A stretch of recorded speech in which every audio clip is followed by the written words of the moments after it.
Bienvenue à cette édition rétrospective de la semaine du Journal de la Ville que nous vous convions de suivre avec beaucoup d'intérêt.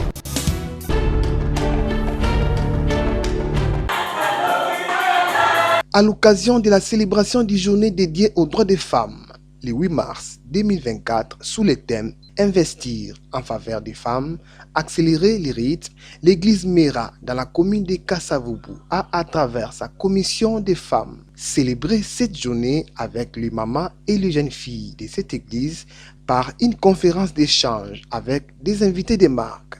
Parmi les invités appelés pour animer cette journée, Constance Mbalabou Chimanga, candidate députée nationale et provinciale aux dernières élections du 20 décembre, a quant à elle conscientisé les femmes sur l'importance de cette journée. Chères femmes de l'église Mera, Shalom. À l'occasion de la commémoration de la journée internationale des droits des femmes, ce 8 mars 2024, le département de femmes de l'église Mera a jugé utile d'expliquer à la jeune fille et mère l'importance de cette date. Pourquoi seulement journée dédiée aux femmes mais pas aux hommes? C'est parce que tu es spécial.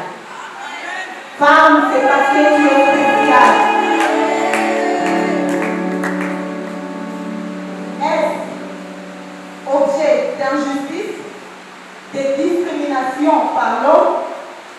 Les Nations Unies ont décidé en 1977 de consacrer cette date aux femmes pour défendre de leurs droits bafoués par les hommes, entre autres violences faites aux femmes sous toutes ses formes, la discrimination sur le plan professionnel, le refus de scolariser les filles ou les jeunes filles, ce qui créa le taux d'analphabétisation très élevé parmi les femmes. Cette date du 8 mars 1977 est le début du réveil des femmes pour défendre leurs droits et aspirer à tenir à la fin à l'égalité entre l'homme et la femme. Pour la ligne, date eza réservé kaka na bamaman. Pour la limite, date oyo ezala pe ya bapapa. C'est parce que maman nde apesaka vie. Yango ebongi na vie wana ezala transmis na monde entier. Pe po esalama lolenge wana ebongi na mama azwa ngonga ya kose préparer. Ebongi na mama azwa ngonga ya kokanisa. Nde date oyo ya le 8 mars tozalaki awa mpona kokanisa lolenge kani tokobunda mpo tozwa égalité entre mwasi na mobali. Chrétienne de son état et femme politique de ce pays, Constance Mbalabou Chimanga, appelée communément la maman de la restauration des familles, a pris l'engagement de restaurer la conscience de la femme.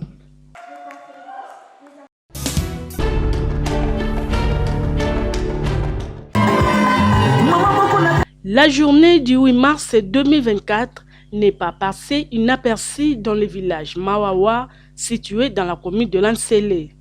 Le chef coutumier, le prince Ngabié, accompagné de son épouse, ont célébré ensemble la journée dédiée aux droits de la femme avec toutes les mamans de son village dans une ambiance bon enfant.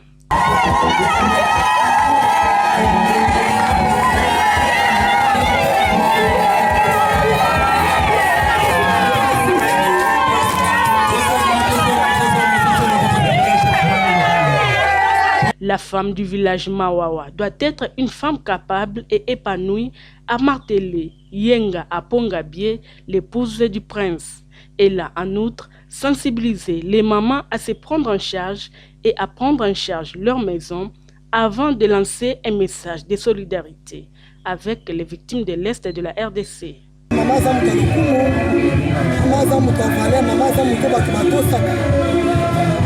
Maman, amitié la place mais maman. Tous vos raisons quand on a le 8 mars et que non moins maman na kosukura basanité pour les affaires de sonore. Les amours na biso mais dans un bouchon comme ça comme d'habitude. biso bamama tolongola ignorance eza mwana biso mais il faut tozwa mibali na biso toujours à charge ndenge tozwaka bango kaka tobatela mibali tobatela ndako tosala misala na biso comme d'habitude kaka ndenge tosalaka mpona este na mboka na biso nazoyoka motema mpasi kaka mama ndenge makila bakongole ezosopana ntongo midi pokwa na este marebe biso tosepeli me kuna bazolela naza na mpasi na motema nayebi ke nzambe bakilaki likolo na se akopesa kimia kuna na este.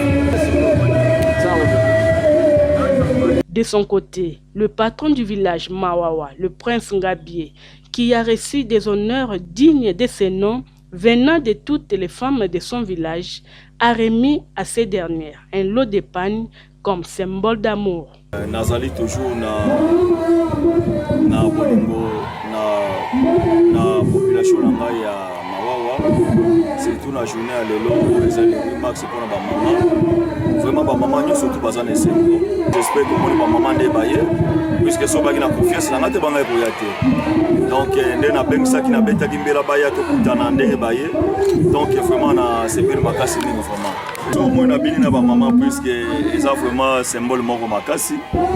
Ba mama ba moi na biso pasia, ba monde ba botaka biso, ba mona na biso pasia na maternité, bosukola tinde to koliboy. Donc yango monike na mokolango eza mokolo na dédié yango pa ba mama. Donc ko pesa ba mama na ngai lokumu, ba mama ya village na ngai, ko pesa ba lokumu na ndenge mokolo esala milelo. Donc ezali pona ba mama ne na pesa ma lokumu pona ba mama. C'est dans une ambiance festive que cette journée s'est clôturée.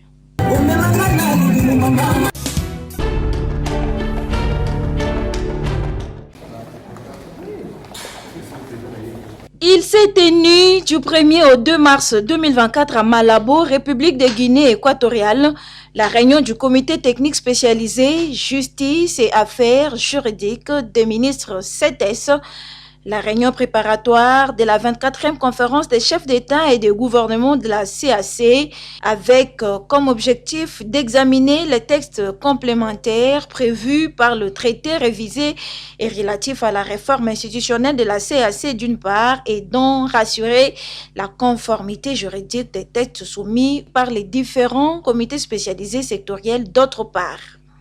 Ayant réuni 9 États membres sur 11 qui les composent, le CETES a commencé par constituer son bureau dont la République démocratique du Congo, représentée par la ministre d'État, ministre de la Justice et garde de Sceaux, Rose Mutombo Kese, a été désignée à l'unanimité rapporteur. Après examen approfondi du rapport des experts gouvernementaux, plusieurs recommandations ont été formulées. Parmi approfondir la réflexion sur la création d'un centre d'arbitrage ou d'un mécanisme de règlement des différends par des modes alternatifs, par un protocole additionnel séparé, déterminer les compétences de la Cour surtout en matière pénale, s'assurer de la conformité avec les dispositions du traité révisé. Abordons les points relatifs au projet de convention révisé sur les privilèges et immunités de la CAC. Les ministres l'ont validé sans réserve. Par ailleurs, il est de signaler que Rose Mutombo Kese a, au nom du gouvernement de la République démocratique du Congo, mené les plaidoyers nécessaires pour obtenir l'installation à Kinshasa du siège de la Cour de justice communautaire de la CAC, dont les textes seront finalisés dans les prochains jours. Le Conseil des ministres en a pris bonne note.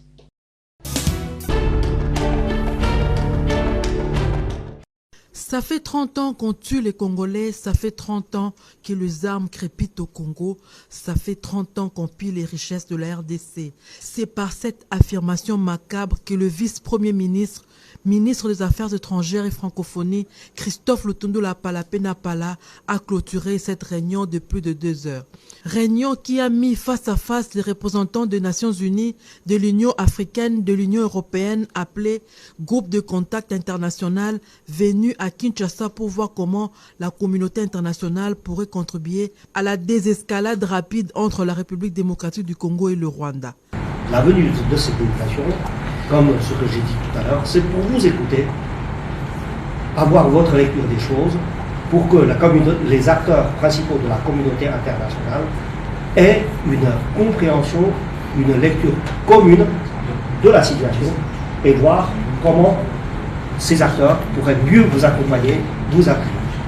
Une occasion pour la RDC, représentée ici par le vice-premier ministre, ministre des Affaires étrangères et francophonie Christophe Lutundula Palapena-Pala, de la Défense nationale et ancien combattant Jean-Pierre Bemba Gombo et de l'Intérieur et Sécurité Peter Kazadi, le ministre de la Coopération régionale Antipas Mboussa Nyamwisi et le haut représentant du chef de l'État Serge Tshibangou de rappeler clairement sa position. Ça nous gêne, nous, à RDC, parfois, qu'on revient sur les mêmes choses. On a l'impression qu'on s'est accommodé la situation de la RDC. Donc, nous n'allons pas beaucoup nous étendre sur les faits, même les questions que vous posez, les réponses sont. Vous le savez. Pour une solution définitive, la République démocratique du Congo est intransigeante. Elle rappelle la nécessité de voir la communauté internationale jouer un rôle plus actif pour le retour au processus de Luanda, le retrait de troupes du Rwanda, de Kagame et de terres congolaises, travailler pour le retour de Congolais dans leur pays, trouver des mécanismes de bonne fin et de mise en œuvre de ce processus.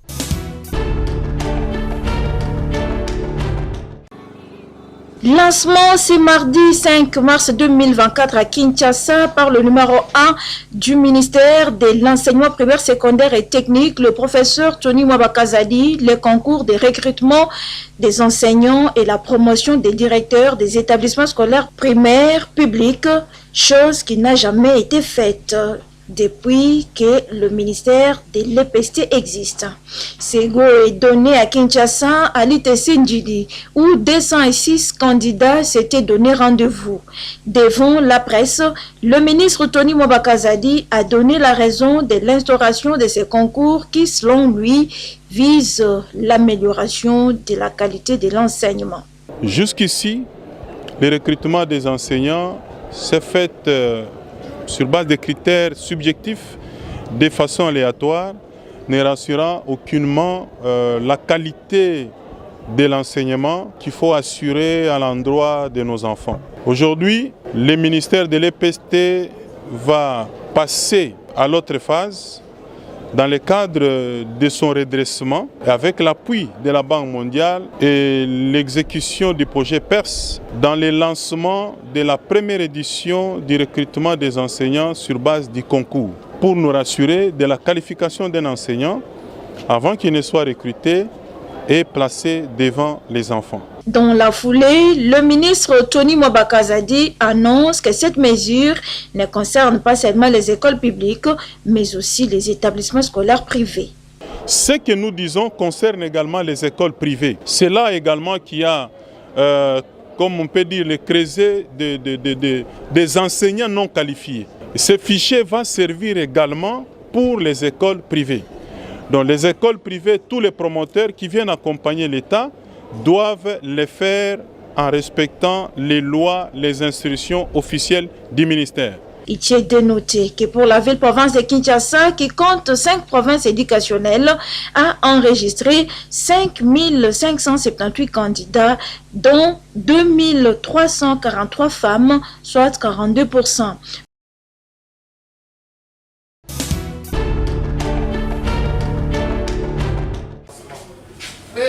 Les leaders des associations des jeunes de la République démocratique du Congo ne comptent pas lâcher prise. Ils ne jurent que sur le maintien du secrétaire général à la jeunesse, Thérèse Mbujibungi, à son poste. Ce mardi 5 mars 2024, ils étaient devant le secrétariat général de la jeunesse pour une déclaration. Leader des associations de jeunes de la République démocratique du Congo, constatant ce qui suit. Madame Thérèse Mbujibungi, secrétaire générale à la jeunesse, a été remplacée illégalement, vu les multiples réalisations qu'elle a pu réaliser au sein du secrétariat général de la jeunesse.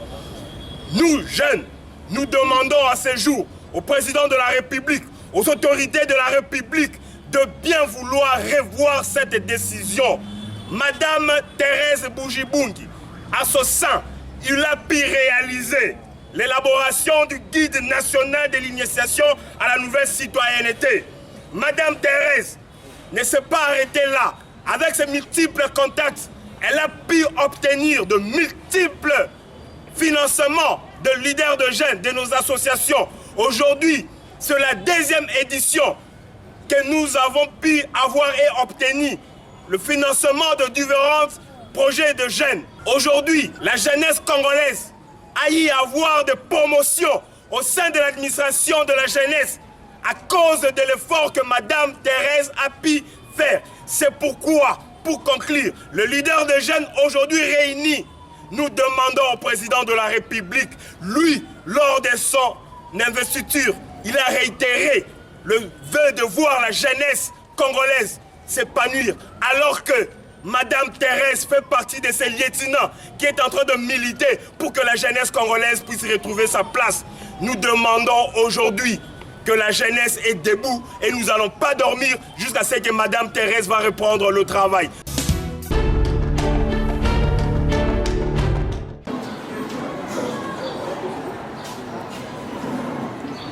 Il est compté parmi des centaines des officiers de police judiciaire du parquet des grandes instances de Kinshasa-Ndili à avoir prêté serment ce mardi 5 mars dans la grande salle du lycée Saint-Germain. C'est l'OPJ Mankomani Dialungana Vadano.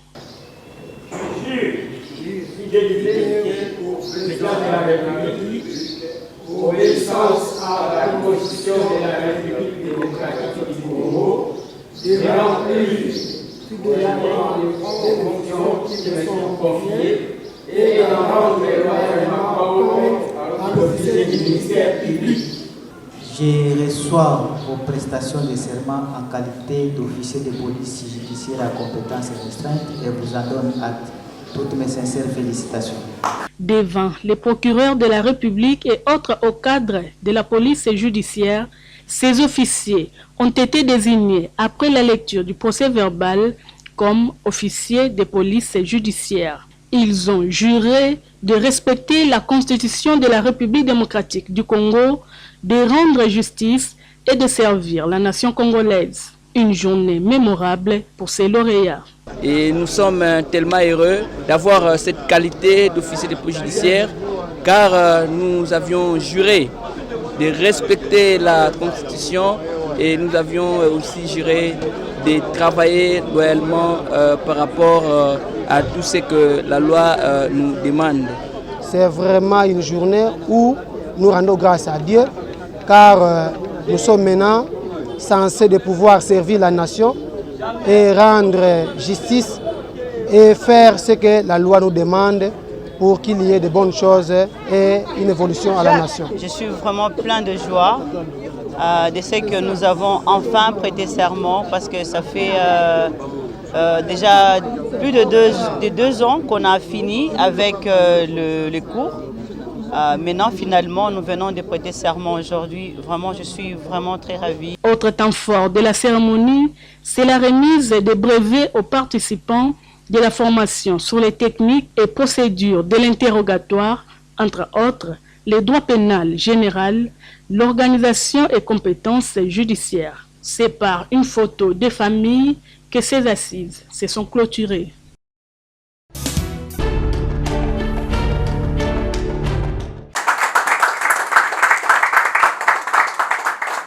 Un lot important d'ordinateurs portables, d'imprimantes et de consommables a été remis à la Direction générale des recettes de Kinshasa ce lundi par la Société africaine Union Développement AUDEV à travers son DGA Yeye Chamala en présence du ministre provincial des Finances, Excellence Félicien Kiluta, et du directeur général de recettes de Kinshasa, Michel Moussaka.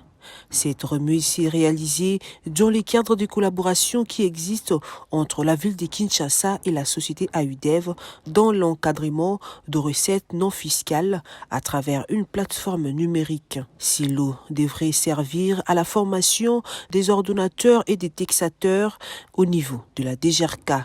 Le DGA des AUDEV a remis symboliquement quelques matériels aux comptables de matière qui, à son tour, les a remis au ministre Félicien Kiluta. À l'issue de cette cérémonie, les représentants de la Direction générale de recettes de Kinshasa s'est exprimé. La petite cérémonie à laquelle vous venez d'assister maintenant, il s'agissait de parachever un contrat entre Afrique Union Développement et la ville de Kinshasa sur la numérisation des notes de perception. Il y a un premier lot qui vient d'être remis officiellement à la ville de Kinshasa par le truchement du ministre provincial ayant les finances en charge. Ce premier lot va servir pour la formation des utilisateurs de ce matériel. Vous savez que le monde est en train d'évoluer, le monde il est numérique aujourd'hui.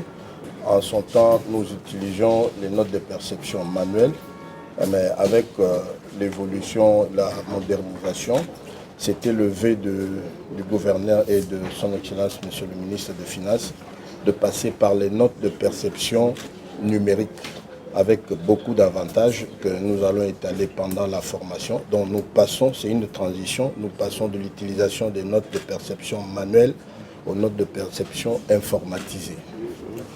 Ensuite, le DGA de AIDEV a expliqué l'essence de cette collaboration. Le partenariat que nous avons avec la ville de Kinshasa au travers du ministère provincial des Finances et Économie nous a imposé un moratoire du 31 mars. Nous avons les équipements, ils sont là. Aussitôt que nous avons la liste des utilisateurs qui nous seront transmises, à ce moment-là, nous allons déployer et former les utilisateurs à compter dès demain. Nous sommes prêts, les équipements sont là, le matériel est là. Et dès demain, nous pouvons commencer, mais de manière réaliste, d'ici 2 semaines, d'ici le 15, nous, en tant que prestataires, d'ici le 15, nous serons capables de former tous ceux qui nous seront transmis comme liste. Tout à fait, ça fait partie justement des garanties que la ville avait besoin, que les équipements soient là, que les formateurs soient là. Et nous avons l'ambition de former des formateurs, c'est-à-dire que les premiers utilisateurs qui vont venir, nous allons les former pour qu'eux soient capables de former d'autres personnes sur le terrain, là où nous ne pourrons pas physiquement être là. Donc, ça deviendra le bébé de la ville à ce moment-là. Il faut noter que c'est important, l'eau tombe au moment où la DGRK est en train de boucler la grande échéance en ce qui concerne l'impôt foncier et l'impôt sur les retenus locatifs, une aubaine pour la régie financière de Kinshasa.